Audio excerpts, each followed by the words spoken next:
Students, आज हम हमारी कक्षा 8 की संस्कृत पुस्तक रुचिरा का द्वादशः पाठः कः रक्षति कः रक्षितः यह पाठ पढ़ने जा रहे हैं। तो यह पाठ शुरू करने से पहले आपको पाठ परिचय करवाना चाहती हूँ। कः रक्षति, कह है ना कौन, रक्षति रक्षा करता है, कः कौन, रक्षित है रक्षा करने वाला, रक्षा करने वाला कौन रक्षा करता है।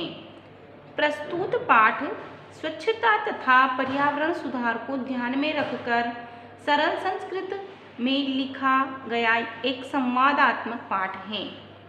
हम अपने आसपास के वातावरण को किस प्रकार स्वच्छ रखें तथा यह भी ध्यान रखें कि नदियों को प्रदूषित न करें, वृक्षों को न काटें, अपितु अधिकाधिक वृक्षारोपण करें और धरा को सस्य श्यामला बनाएं। प्लास्टिक का प्रयोग कम करके पर्यावरण संरक्षण में योगदान करें। इन सभी बिंदुओं पर इस पाठ में चर्चा की गई है। पाठ का प्रारंभ कुछ मित्रों की बातचीत से होता है जो सायंकाल में दिन भर की गर्मी से व्याकुल होकर घर से बाहर निकलते हैं।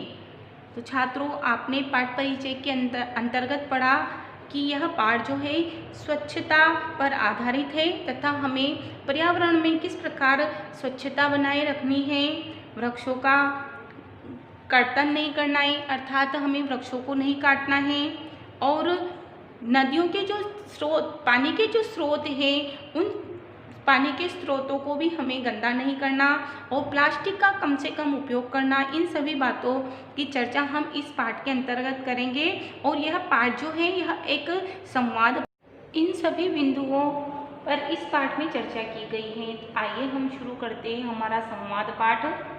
ग्रीष्म ऋतु सायंकाले विद्युत अभावे प्रचंडोष्मणाः पीड़ितः वैभवः गृहात् निष्क्रामति।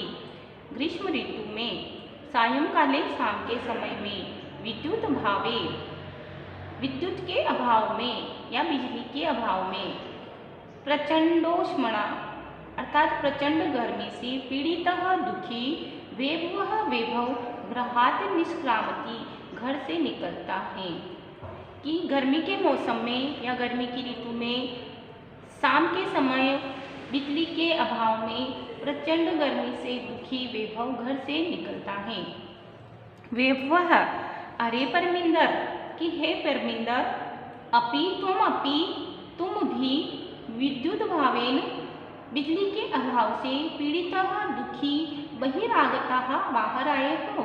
कि अरे परमिंदर, क्या तुम भी बिजली के अभाव से दुखी होकर बाहर आए हो। परमिंदर ने कहा, आम मित्र, कि हाँ मित्र, एकतः प्रचंड तप कालः अन्यतश्च विद्युत भावः परम बहिरागत्यापि पश्यामि यत् वायुवेगः तु सर्वथा वृद्धः। कि एकतः एक और तो प्रचंड ताप कालः, कि एक तो गर्मी के ताप का समय, अन्यतः दूसरी ओर विद्युत अभाव, बिजली का अभाव, परंतु बहिरागत्यापि, बहिः आगत्य प्लस अपि, बाहर आकर भी, पश्यामि देख रहा हूँ, कि वायुवेगः, कि हवा का वेग, तू तो सर्वथा विरुद्धः, पूरी तरह से रुका हुआ है।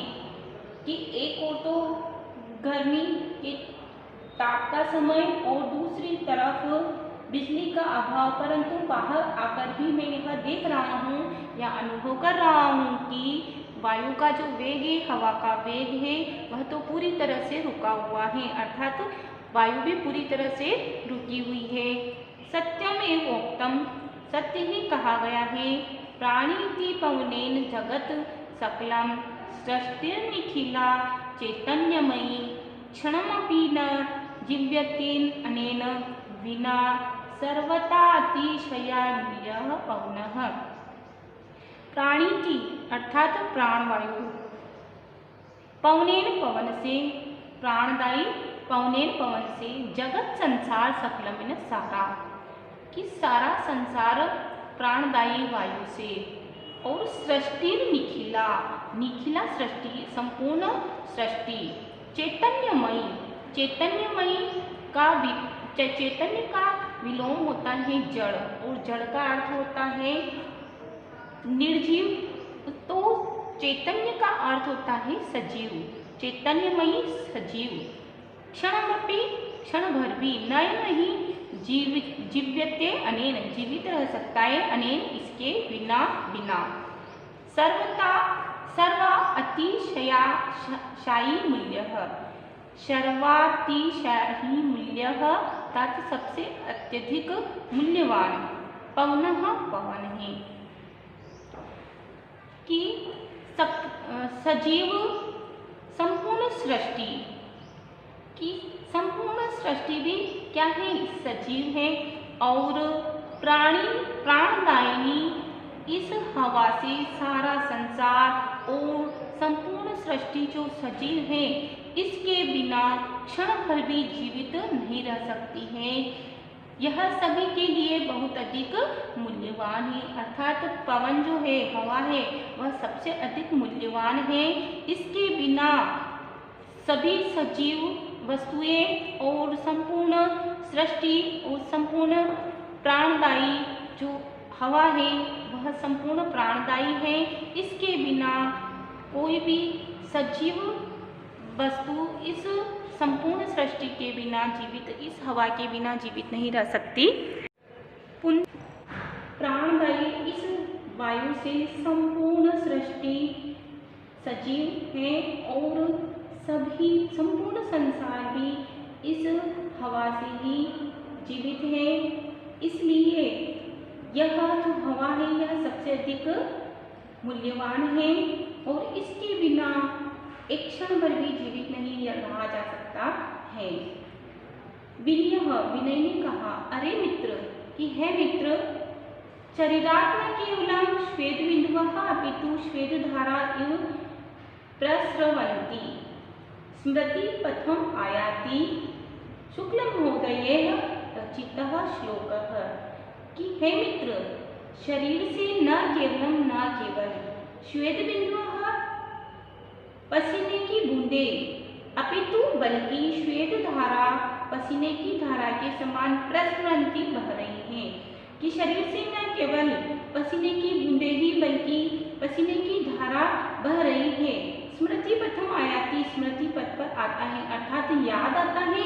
शुक्ल महोदय रचित श्लोक, शुक्ल महोदय के द्वारा रचा गया श्लोक। तप्तेर वाताघातेर वितुम लोकान नभसि मेघाः आरक्षि विभाग जना इव समये नैव दृश्यते। तपते अर्थात तपे हुए से, वाता वायु के, आघात से, अवितुम बचने के लिए, लोकान संसार को, नभसि आकाश में, मेघाः बादल, आरक्षी विभाग जनाः आरक्षी विभाग के लोग, तथा पुलिस विभाग के लोग, इव समान समय पर नैव नहीं दृश्यते दिखाई देते हैं। कि आकाश में बादल उसी प्रकार दिखाई नहीं देते हैं, उसी प्रकार समय पर दिखाई नहीं देते हैं कि जैसे तप्त वायु के आघात से बचने के लिए, अर्थात लू के आघात से बचने के लिए, कौन, लोकान अर्थात संसार को, तप्त वायु के या लू के आघात से संसार को बचाने के लिए आकाश में बादल दिखाई नहीं देते हैं। परमिंदर ने कहा, आम हाँ, अद्य तु वस्तुतः एव, अद्य आज तू न तो वस्तुतः एव, वस्तुतः ऐसा ही है। उसने कहा, परमिंदर ने, हाँ आज तो वस्तुतः है ही। निदाग ताप तप्तस्य याति तालुहि शुष्कताम पुंसो भयार्दि तस्यैव श्वेतवत् जायते वपुः।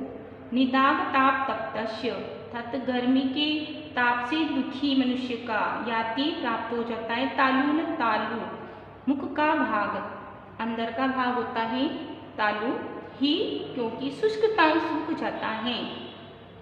पुंसो भयार्दा तस्यैव, अर्थात भयभीत मनुष्य का, श्वेतवत पसीने के जैसा जायते हो जाता है वपुः शरीर। कि गर्मी के ताप से दुखी मनुष्य का तालु सूख जाता है, शुष्कता को प्राप्त हो जाता है। उसी प्रकार जो मनुष्य का शरीर है वह श्वेतवत अर्थात पसीने जैसा हो जाता है। जैसा भयभीत मनुष्य का शरीर पसीने जैसा हो जाता है। कि जो मनुष्य भयभीत होता है वह पसीने से लथपथ हो जाता है। उसी प्रकार से गर्मी के ताप से दुखी मनुष्य का शरीर भी पसीने से युक्त हो जाता है। जोसेफ ने कहा, मित्राणि, हे मित्र, यत्र तत्र बहुभूमि भवनानां भूमिगत मार्गाणां विशेषतः मेट्रो मार्गाणां उपरि गमि सेतूनां मार्गे इत्यादीनां निर्माणाय वृक्षाः कर्त्यन्ते तर्हि अन्यत् किमपेक्षन्ते अस्माभिः।